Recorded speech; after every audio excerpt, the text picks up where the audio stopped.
Everybody, good afternoon. It's actually 12 o'clock.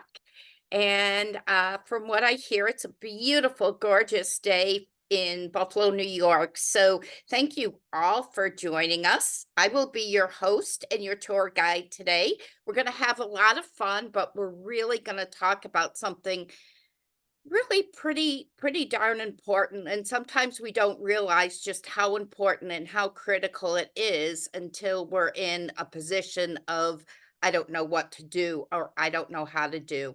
So just a little bit about me. I'm a speaker, I'm an author, and I have a new book coming out, Beyond Busyness, in the next 30 days. And for me, after spending 25 years in corporate America, I'm on a mission to help people escape the busyness trap, the hamster wheel. And I have so many stories about how being busy really had a pretty significant price tag to me, but this is a true story that happened about 20 years ago, 25 years ago, and it was Christmas Eve, and I can remember I was so excited. My career was peaking. I was looking forward to spending some time with my husband of 19 years. I had a toddler at the time. Everything was great. Woke up Christmas morning, I cracked a couple of eggs, started making them, and at 7 a.m., I hear the doorbell ring. So I go to the door, and it's my husband's brother, Jimmy. And I'm thinking to myself, at 7 a.m. on Christmas, what are you doing here? And then my husband of 19 years bolted downstairs with a big suitcase. And I'm thinking to myself, why does he have a big suitcase? Maybe he's going to lend the suitcase to his brother, Jimmy. Well, then my husband looked up and I realized something was really wrong. And he announced that he was leaving. And so, in such a quick sentence for a quick moment for me, my life changed in a heartbeat. All of a sudden, I was in charge of my financial future. I was in charge of paying the mortgage. I was in charge of the checking account. I was in charge of everything. And let me tell you, I was a grown adult and I didn't know how to do any of it. And I had to learn the hard way. And that is why this story is important to you, but that's why learning how to navigate your path is so important as well. And that's why it's my pleasure to introduce both Mary Kate from Impressia Bank and Ashley Sullivan, and they are going to walk you through a lot of different things that are really important for you to know on how to navigate the system.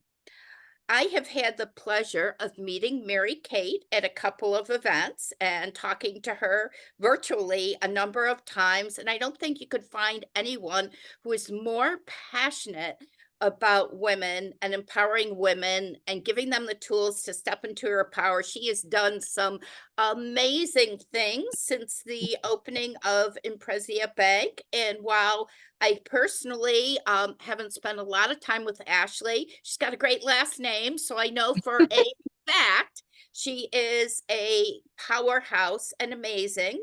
So without ado, I'd like to pass the baton on to both of them to share with you a little bit more about how to navigate your financial future. Thank you, Wow, Peggy, that's amazing. Thank you so much. And I have not heard that story from you before. And I do have to say, I think what you said is it really gets to the heart of why this is an important conversation. So thank you so much for sharing that authentic and personal story. And I hope everyone does go out and buy your book. I know I can't wait to too as well. Today we're really proud to be here with you. We're going to kick off. We'll tell you a little bit about Impressia, but the most important thing is what Ashley is about to walk you through. So if you haven't already, make sure you got a pen and a pencil or your cell phone notepad ready, because we're really looking forward to this. We would love it to be interactive, although we're going to hold the questions to the end. So as you have the questions real time, pop them right into the chat and we will make sure that we hit every single one. So Impressia Bank, and we'll hold it right on this slide. This is perfect, Annika. So Impressia Bank is headquartered in Buffalo, but we serve women across many states, primarily New York, Ohio, and Pennsylvania. Our mission is to advance women in business, by leveling the gender gap in funding. And our vision is to do this by redefining the banker-client relationship. Our purpose is not on the slide because it was on the slide before, but I will tell you, our purpose is the professional and financial development of women. Oh, that's okay, Annika. You can keep it back one more. You can go back to where you were. And why that's important is that how many institutions really say we want to not just help women financially, but we want to help you professionally as well, because we know that unlocks earning power, that unlocks the ability for you to take care of your family and yourself. And that's how this all ties to what Ashley's about to tell you. If you go to the next slide, please, Annika. So we'll talk a bit more about this at the end, but really what we want to do is partner with women who need it. And what we've had a wonderful time the past year doing is building these relationships and imagining what it could be when you truly have somebody that you trust to be able to open up and say, this is where I want to go and how am I going to get there? If you go to the next slide, please. What makes us different? We really work hard to find a way to say, yes, we have local experts and we're very involved in our community and with amazing organizations like the Western New York Women's Foundation. So what I would like to do is introduce you to Ashley. So Ashley has an amazing background. And the reason I want to just touch on a few points is that Ashley is not coming to you as somebody who says, my job is to represent a bank or a securities company. Ashley's responsibility is actually to the women and the men that she serves. She has a fiduciary responsibility because of the certifications that she has. So when she shares with you her advice, she really is basing it based on what's in your personal best interest. So if you're interested in learning more about Ashley, please look her up online and we'll give you all the contact information at the end. And with that, I am going to pass it over to Ashley. Thank you. So yeah, a little bit about me that was on the other slide that was quite wordy. I am a certified financial planner. I have my master's in financial planning as well. Prior to my engagement here with 1865 and Impressia, I spent the last 14 years or so at Schwab and Fidelity Investments, managing a large practice of clients in Southern California. And Peggy, your story was so powerful. And those are the type of women I grew to absolutely love serving in the capacity that I was in. And it just always broke my heart that that's when they were coming to me, is when life was falling apart, as opposed to what we're doing today and talking about the foundations of building your wealth and expanding upon that throughout the course of time, right? Once you kind of get your sea legs, then what can we do as we build that foundation? So thank you for sharing your story. And again, why it matters. So there's this huge generational wealth shift occurring right now. And once we looked at these statistics, Mary Kate and I were like, this is why we're doing what we're doing. It's unbelievable what's happening here in the United States and globally. But presently, women oversee roughly 1/3 of the American household's financial assets, but they're positioned to inherit a significant portion of assets belonging to the baby boomer generation over the next decade. And that's for several reasons. Of course, the aging baby boomer population, but also women tend to live on average 5 to 6 years longer than their male counterparts. So not just inheritance potentially, as men will too, but from their parents, but also death, divorce, and such from their spouse, their significant others. And this was like one of the coolest statistics to read, is that, 2/3 of the wealth is projected to be controlled by women by 2030. And that's an amount totaling nearly $30 trillion. So just mind blowing. How quickly, right? We're so close to 2030 to have that level of wealth change from 1/3 to 2/3 control. So some other kind of neat statistics. I had no idea 42% of all US businesses were owned by women. I mean, that's outstanding. And you've seen the level of growth, 114% in recent decades. Startups of all women teams are only receiving 1.9% of venture capital funding. And I think, Mary Kate, you have a story on this, one of your friends you spoke to, but when you look at those statistics, they don't add up. 114% growth by women-owned businesses, yet 1.9% of funding. Yeah, I'll jump in with that story Ashley mentioned, and this is a true story. So a woman that I know that is a really leading voice in terms of securing venture capital funding for startups. She shared with me a story about a friend who had a great idea and a great concept. What she did was when she went to go make her pitches, she took out the fact that her product was designed for women.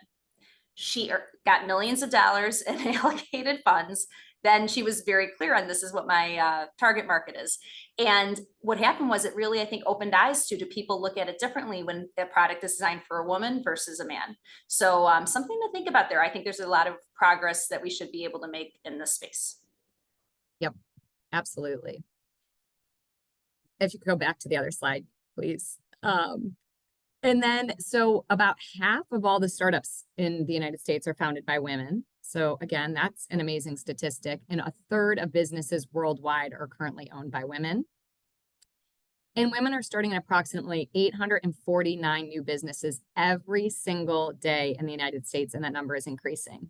And those are the women we're getting in front of, right, at Impressia. And we're trying to talk to and see what's working, what's not, what are their struggles? Is it funding? Do they want to know what grants are out there that we're helping research? So those are the people we are just like cheering for. And then businesses with gender diverse executive teams are 25% more likely to have above average profitability. So again, it's just extremely important to have this female presence in executive teams, which we're so fortunate to have here at CMB. And then foundations for financial wellness. So as we kind of kick off the presentation, now that you've learned a little bit about us, this is what I would think of as like when you're building a foundation for your house, right? It's like the first things that you should really think about and do before launching into other, maybe more exotic strategies. I think Mary Kate on one of our team meetings the other day was making a joke, like you wouldn't just go run a marathon tomorrow, right? Like if you decided you were going to sign up for a marathon, you're going to start by first running a mile, then can you go 2 miles, and you're going to space out the journey.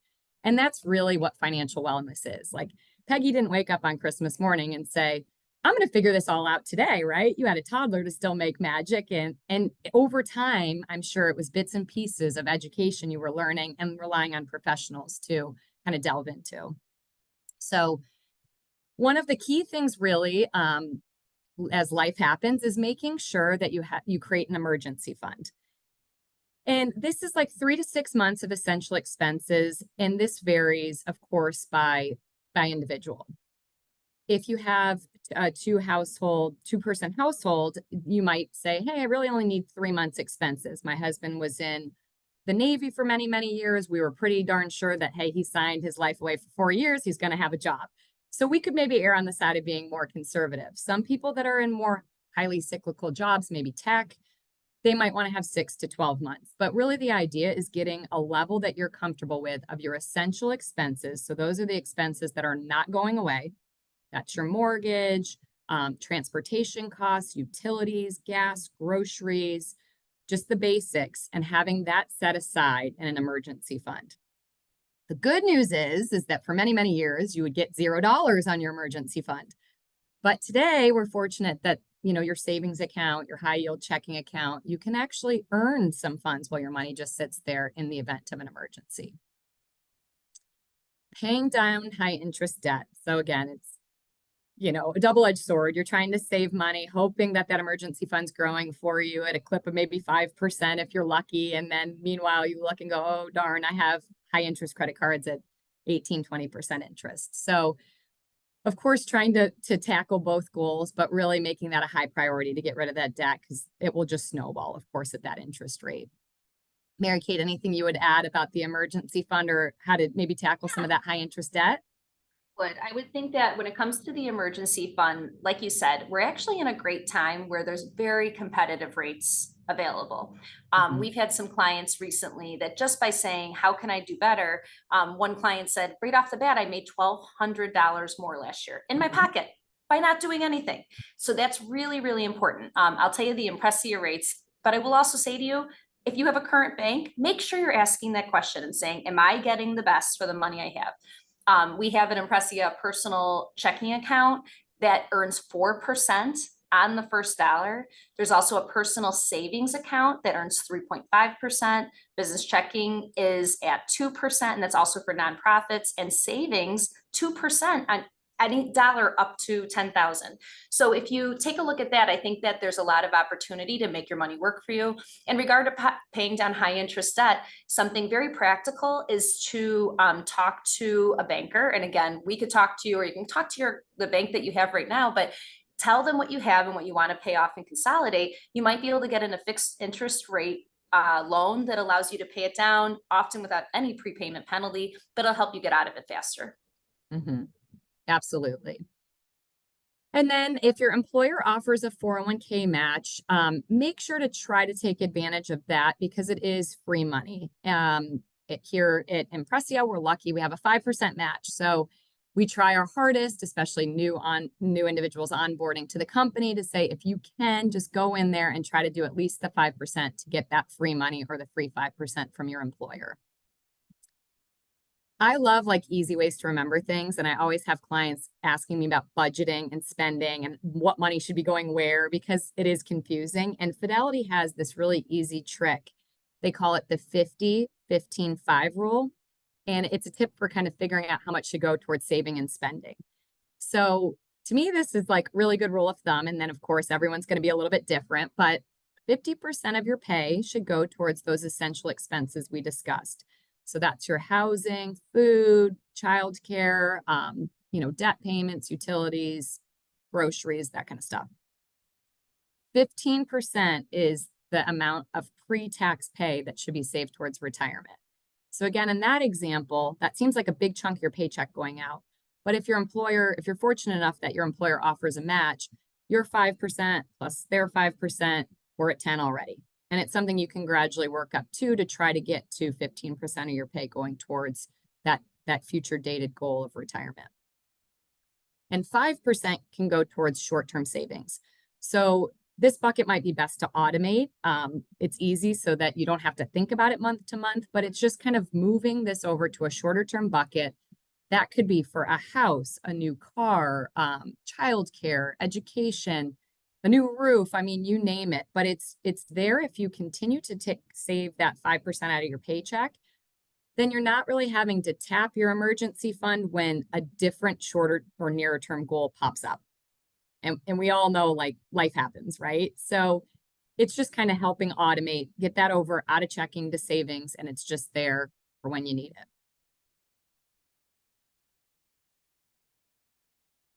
All right. So what to do in your 20s and 30s? These are, of course, good things to do at any age. But again, we're trying to show kind of like building upon that foundation. So those in their 30s have competing savings goals for everyday spending, especially in this high interest rate environment we've been in for several years. Many times paying down student loan debt that can feel very overwhelming, and then saving for longer term goals like a first home, starting a family, already have a family, childcare looming, and then also retirement, like we said, that 15%. So it can feel like a time where that question on the first slide was, how do you prioritize your financial goals? It can feel like you're kind of just juggling all the balls in these decades and trying to figure out where and what you really should be doing. So the first thing to think about is just putting a financial plan in place. And Mary Kate can attest, I've done a detailed financial plan with her. It doesn't necessarily have to be that detailed if time or the desire isn't warranted there. But even if it's like a vision board or back of the napkin, right? Just have a game plan. And statistics show you're so much more likely to achieve your goals when you actually have put pen to paper or you've put some goals in place. So that's the first thing. And then, as we had mentioned, contributing to your workplace savings plan to at least get the employer match. So if your employer offers a match, try to immediately when you start there, so you don't have to think about it in the future, set your paycheck to whatever the percentage is your employer is matching. A really good kind of like tip or trick is you try to work up to that 15% if you're not able to do it right off the bat, is set a calendar reminder. Or if you like to do a vision board or goals, as some people do, like New Year's resolutions, go in and try to increase your contribution by 1% each year. So if you start at 5 for a year, If you can go in the following year and do 6, etc., you'll be surprised how quickly you can get to a much higher amount of your paycheck deferred. And then make sure that any of your long-term savings are being invested. I think we're so fortunate that there's been so many like laws and regulations and things changed that now a lot of times, I know when I started at our company, I was automatically enrolled. I didn't have to do any paperwork. I had to go in and change if I didn't want to defer into the 401k, which I think is phenomenal. It really is encouraging us to take financial ownership of our future. And many times there is a default investment, like a target date or an age-based fund that's part of your 401k plan where your money's going into. But if that's not the case, just make sure that what you're deferring, especially if you're in your 20s and 30s, that you're going to have a longer time horizon, right? You might not be retiring for 30 or 40 years. Make sure that all that hard work, what you're saving, is going into the right risk tolerance for you and that it's growing over time. And again, making things foolproof. So automating your savings. That could be, again, every paycheck just saying, I'm going to move $100 out of my, Impressia checking account over to my Impressia savings account. They're linked if you ever needed to do the opposite and move it back, right? But just to make sure that you're setting up something that's foolproof and it's just happening naturally for you, just like auto pay for your bills.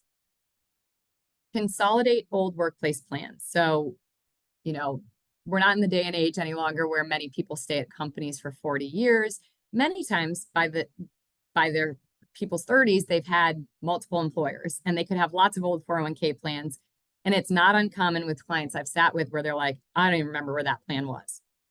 Or I don't know if it's invested. Maybe I know where it is, but Lord knows where my password is.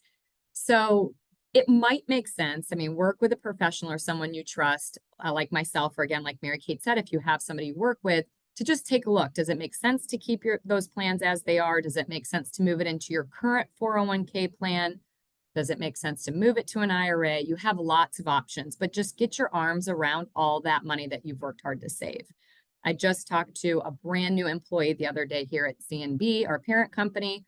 And she just started, she had a previous job, and she said, both of my 401ks are at Fidelity. And I said, well, you could keep it that way, and I went over her options with her and I helped her facilitate moving everything into her current 401k. So it's just looking to see the options and what makes the most sense based on your goals, your investment options, etc.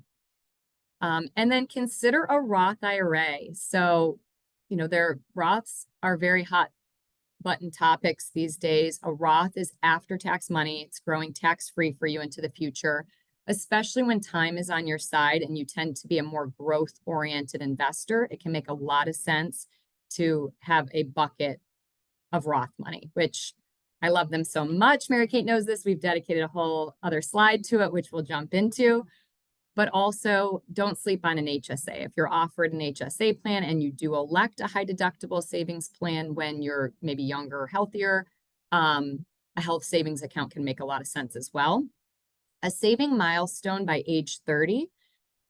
And again, if you're not there, that's okay. I think these are just nice rule of thumbs to take a check-in each decade and see where you are, is to have close to the equivalent of 1 year's salary saved towards retirement. Anything you'd add, Mary Kate? I think the only story to share, and just if people are thinking about this and listening, is that there really is power in going through the exercise. Like Ashley said, you might put your paperwork together and it forces you to just stop and look. If you don't do that, and you just say, I'm sure it's okay, you might find out 10, 20 years down the road that, oh my gosh, this mistake, by not looking at it and taking control of my money, it cost me thousands of dollars. And even if you think it's a small amount, like 10 or 15,000 in an account, over time, that 10 and 15 can really grow a lot. So my advice, I think, and we've seen it firsthand, Ashley, with many people, is just go through the exercise and then you can make an informed decision. If you don't go through the exercise, you're just guessing at what would have happened. Exactly. Yeah, turn over all the stones. Thank you. Okay, so the Roth IRA, Roth 401k, and why you should consider adding a Roth bucket to your financial picture.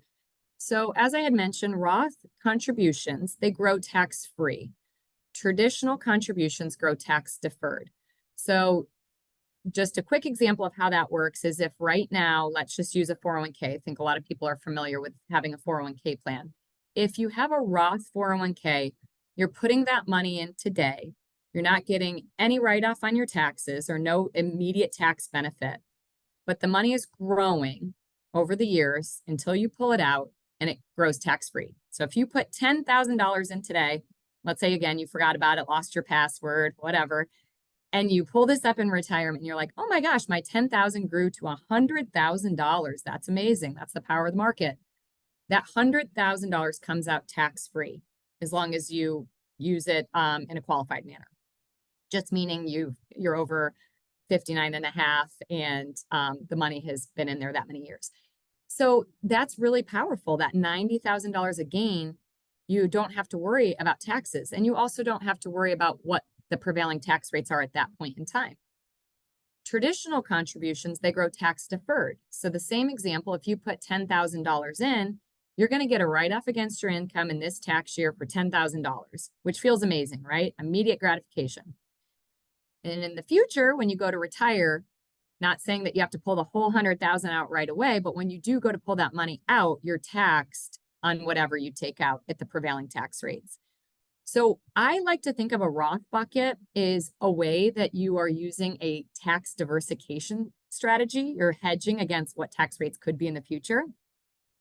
And I think when Mary Kate and I have done this presentation in the past, I joked that as long as I've been in the industry, nearly 17 years, people have always said, oh, tax rates are going to be higher in the future because of our, ballooning budget deficit and multiple other reasons. And that hasn't really proven to be the case. So we don't know where tax rates will be in 5 years, 10 years, 20, 30, et cetera.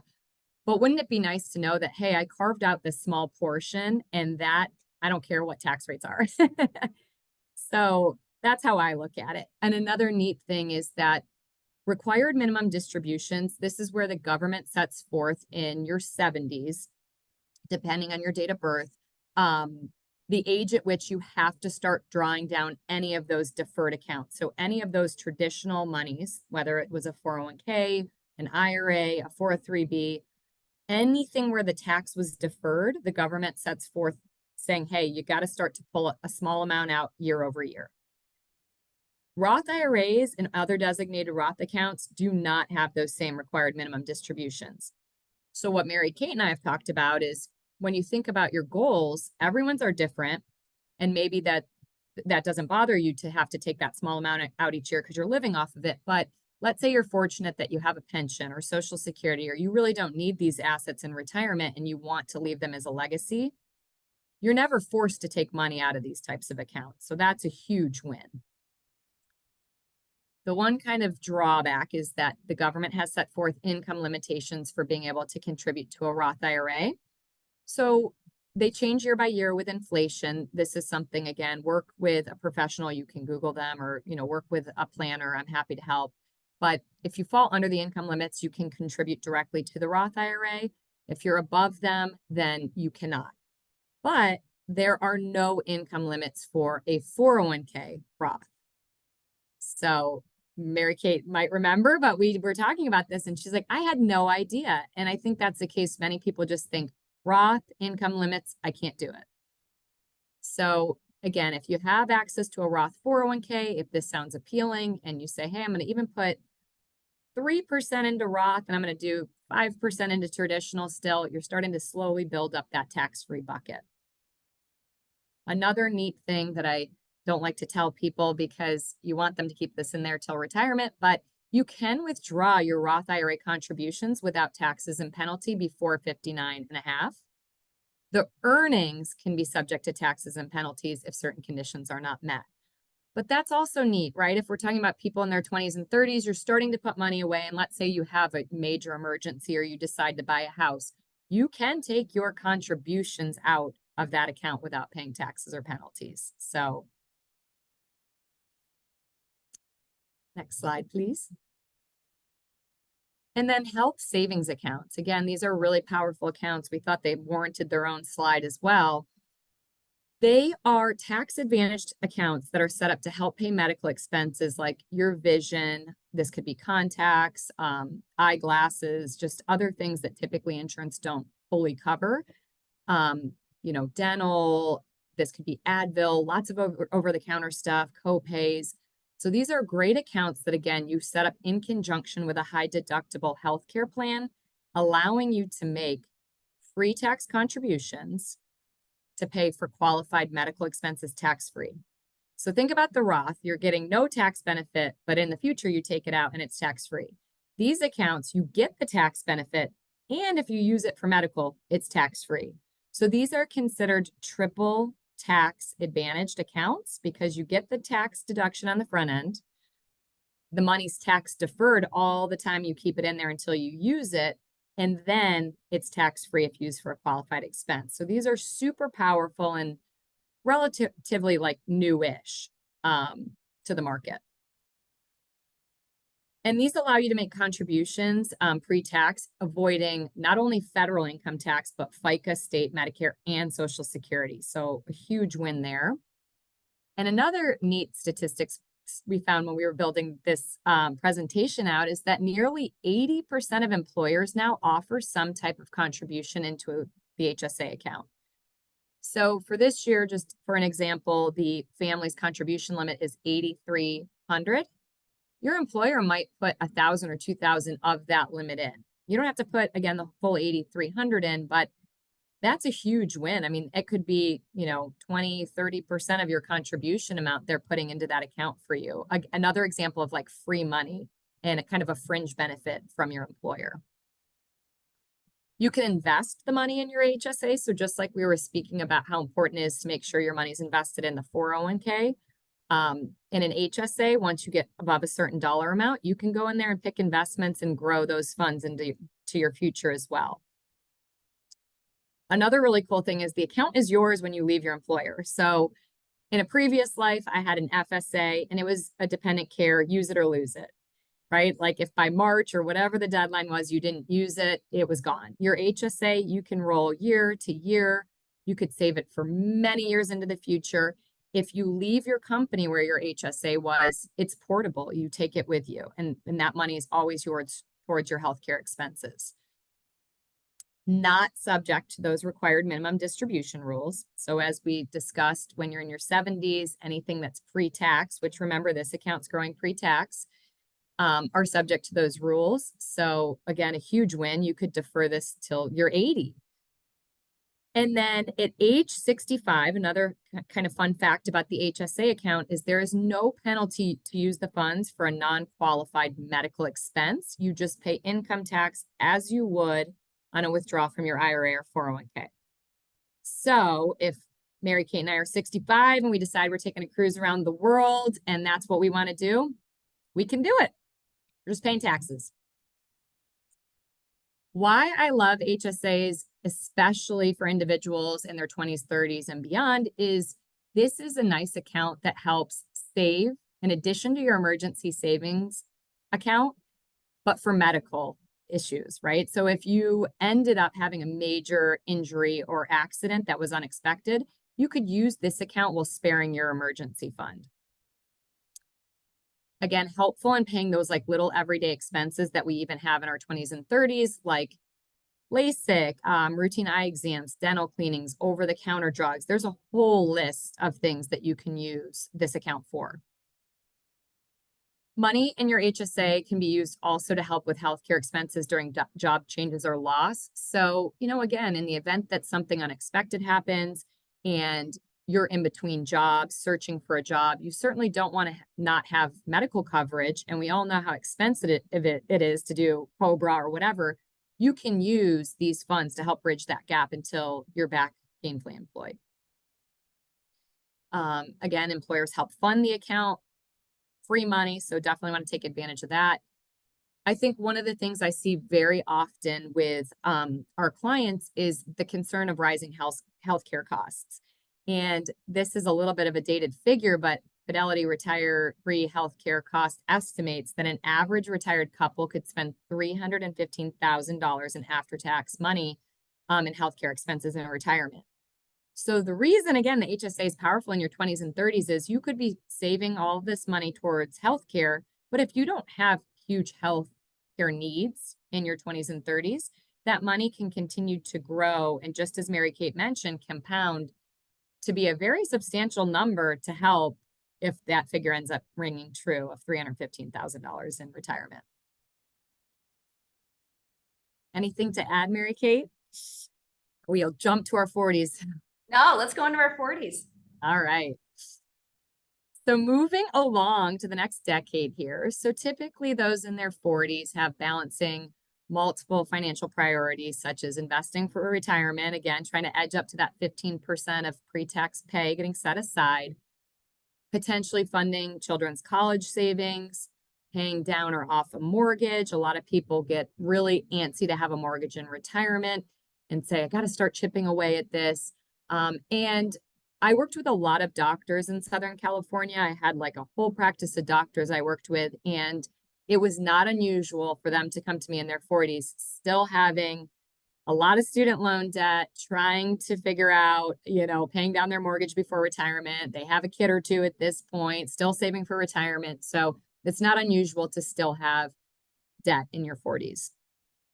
So common theme, but to continue to monitor that financial plan. So whether it was back of the napkin, vision board, something more thorough and in depth with a professional, just continue to go over it and look at it. As you know, life happens, things change. What's important to you now versus when you began this journey of meeting your goals, and just kind of tweak things and see, am I still saving in the right places? Am I invested appropriately in the right places?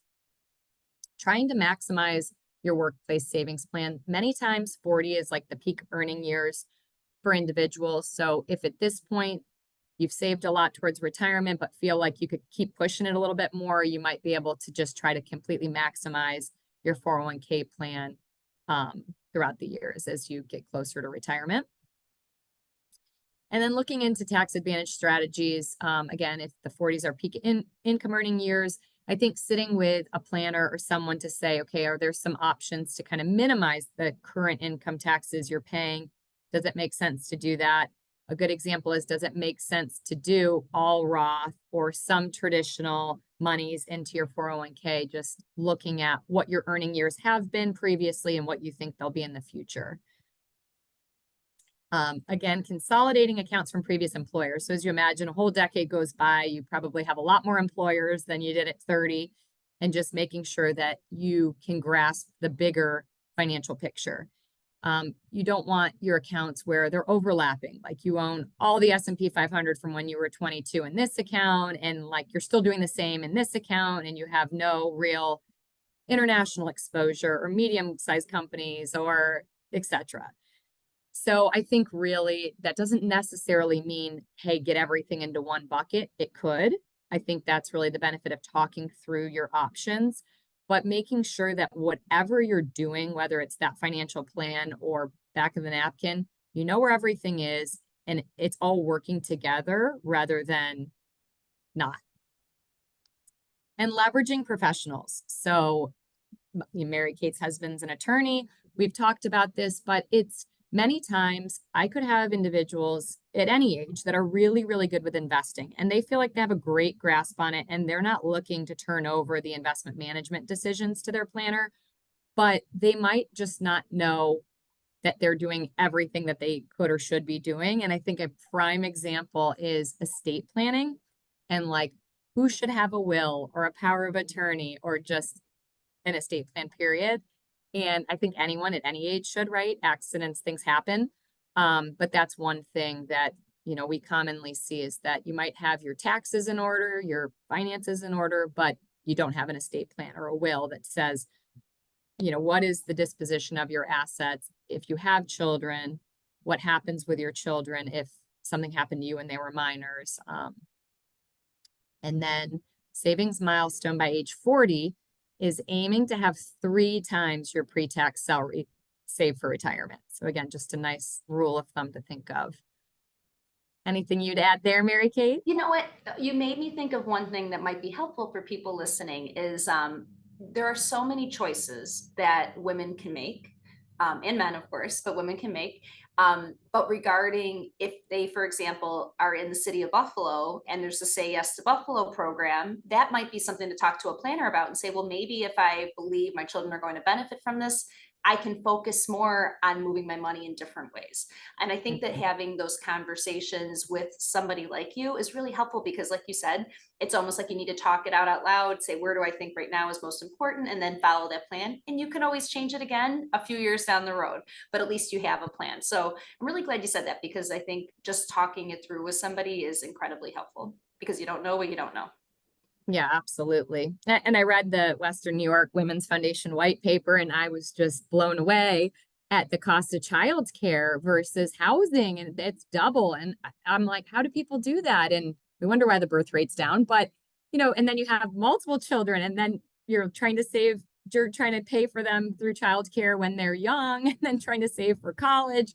It's almost not doable. So, I mean, again, kind of working through the optionality there is important. So moving along to your 50s. So again, as time goes on, those in their 50s tend to be in their sandwich years, which tends to mean they are still caring potentially for young children, but also caring for their aging parents. And they're getting a firsthand kind of glimpse at the overall cost of rising healthcare. And still nervous as, retirement could just be 10 years off, having enough saved for retirement, and then being straddled with potentially, if it's a goal, college tuition bills. So common theme, check in on the financial plan. Just as a nice rule of thumb, I think people always say, well, how do I know what I need in retirement? And it's really the biggest homework item that Mary Kate was talking about and going through the exercise is like a budget and knowing what items are in your budget today. Are there any that are going away when you're retired? Will your mortgage be paid off? That could be a huge expense. Or are you going to buy a second home, right? Like that for us in New York is a big goal. Like I would like a small place in Florida or elsewhere that there's some sun shining. So it's really like looking at the expenses that will continue on, the ones that will drop off, and getting a good idea just as a general rule of thumb that typically people aim to replace 85% of their pre-retirement income in retirement. So that's why it's important to diligently be trying to save a little along the way because we have to replace a lot of our income for a long time now. And then just knowing and understanding Social Security.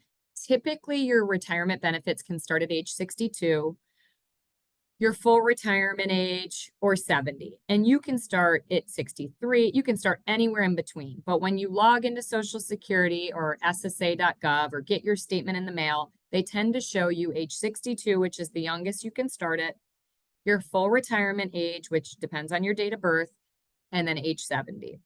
And you can just see it's, of course, going to be a smaller benefit amount at 62 because you're starting it early. Your full retirement age is what you're getting, basically what you've paid into the system. And age 70, the benefit there is that every year you delay Social Security beyond your full retirement age to age 70, your benefit grows by 8% a year. So that's huge. If you think that you're going to work a long time, like maybe you're going to work till 70, you have other assets to draw upon, you have significant longevity in your family. There's a lot of reasons why one might consider delaying it. Back just a couple years ago when everything was earning zero, we would tell our clients, it's a pretty big slam dunk to kind of leave it there and let the government give you the 8% and pull from your accounts that might be earning zero. But we're in a different, age right now. Back to the financial plan that Mary Kate and I went through together in what I go through with my clients, there is a whole section we can run on Social Security and analyzing what is the best time for you to start your benefit based on all your goals, your tax situation, when you're going to retire, your asset base, and it shows your lifetime benefit. So it's super powerful. It kind of cuts out the emotion and just shows you in black and white. This is your lifetime benefit if you start at 62, 67, 70. And then start to come up with an income plan. I think one of the hardest things is we're hardwired if you started working, at 20, 22, and you're saving all the way until 65 potentially, or whenever you retire, we're hardwired to just save, save, save. And so it's how do we get to the mindset of, okay, now I'm going to live off my assets. And how do I do that? Like, where do I actually pull money from? And am I doing that in a tax efficient manner? So, one example is if you have those different buckets where you have the Roth bucket that's tax free and you have the other bucket that's the tax deferred, if you're in retirement and you end up having a significant health event and you have large health care expenses and you're writing those off against your taxes, that might be a year where you say, oh, my income's way lower than usual. And you decide, hey, I'm just going to pull from one bucket over the other. So those are the types of strategies where it's not like, hey, I'm turning on this spigot and this is what I'm going to do forever. We want to really be cognizant of different goals you might have, different income earning years, why your income might change. And your Medicare premiums actually can be impacted by your income. So if you made a decision one year, like I've had this happen to clients where they said they didn't have a Roth bucket and they pulled everything out of a tax deferred account and it put them into a really high tax bracket, you can end up stuck with some pretty high Medicare premiums in what's called IRMA, where they adjust your premiums. So there's just all these like little nuances. Of course, it's the government where it's important to really sit with somebody that understands it and can just bounce ideas off of you and say, hey, this is what I would do if I was in your shoes. In your 50s, you have the ability to do catch-up contributions where anyone over 50 can put an additional $7,500 into their 401k plan for years. This was for 23 and also 2024, and an extra $1,000 into your IRA in 24. So again, if you've been able to slowly adjust that contribution amount by 1% a year and you're maximizing your contributions, you do have the ability to continue to put more in. If you either just want to, or if you feel like you're behind, this is the point of that catch up. So by age 50, the savings milestone is 6 times your pre-tax salary that you have set aside for retirement years. And then what to do in your 60s. So people in their 60s are preparing for the transition into retirement. Many are beginning to think about collecting Social Security. And then considerations on healthcare and the rising costs continue to be a struggle. So as I mentioned previously, the healthcare costs, there's a couple things to think about. Medicare starts at age 65. So if you were to retire or want to retire prior to that, it's looking at what your options are and knowing what that cost could be, because you'll have to go out and either buy an independent plan or maybe your employer offers something. But it's just knowing, again, what your options are so we can budget for that in your financial plan before you're eligible to start Medicare. And then also with healthcare considerations, this varies tremendously by state, the cost and your options, but long-term care tends to become a consideration in like your 50s and 60s, saying, okay, well, what do things look like for me when I no longer can be at home or safely at home by myself? Do I want an aide coming in? Do I want to go to a facility? It's starting to think about those things as that's another cost that's super expensive. And then learning about investment options and strategies that can help replace income in retirement. Not a one size fits all approach by any means. When I started in the industry, it was very much, I'm not touching my principal. I'm only living off my dividends and interest. And that wouldn't have got you very far in recent years with the interest rate environment we were in. So it's really saying, okay, can we pivot beyond that mindset? How about a total return approach? If the market's up 10%, we can take 4% out, coming up with some different ideas to replace income in retirement.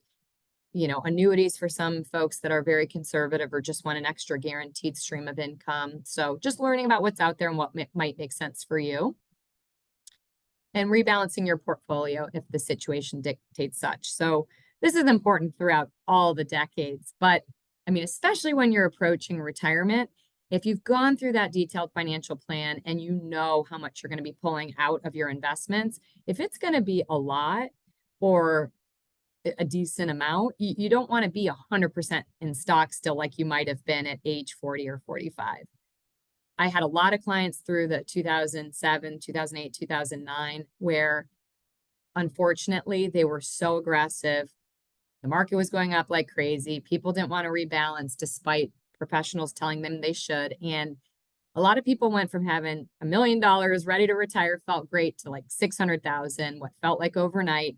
And I just saw a lot of people go back to work A lot of people choose not to retire. So those are things that could have definitely been avoided had the risk tolerance of the portfolio been in check. So again, if you're working with a professional, just make sure your risk tolerance makes sense for you with what your goals are and your needs. Familiarize yourself with laws such as the required minimum distributions we talked about. There's been a whole plethora of different acts passed in recent years, the CARES Act, the Secure Act, and the laws continue to change, and I'm sure they will over time. So it's just understanding what's relevant to you and what you need to know on your individual situation. I think this is a prime example of when like leaning on a professional makes sense. I don't think my mom's not sitting at home and reading about like the law changes for required minimum distributions. Like I'm telling her them, right? So just leaning into a professional that can help you know what is important for you. And then make the transition into retirement. So you've had the plan, you've been planning towards it, should help ease some of the nervousness. You feel prepared, ready, and you have your income strategy set in place. So saving milestone by age 60 is to have 8 times your pre-tax salary saved and 10 times by age 67.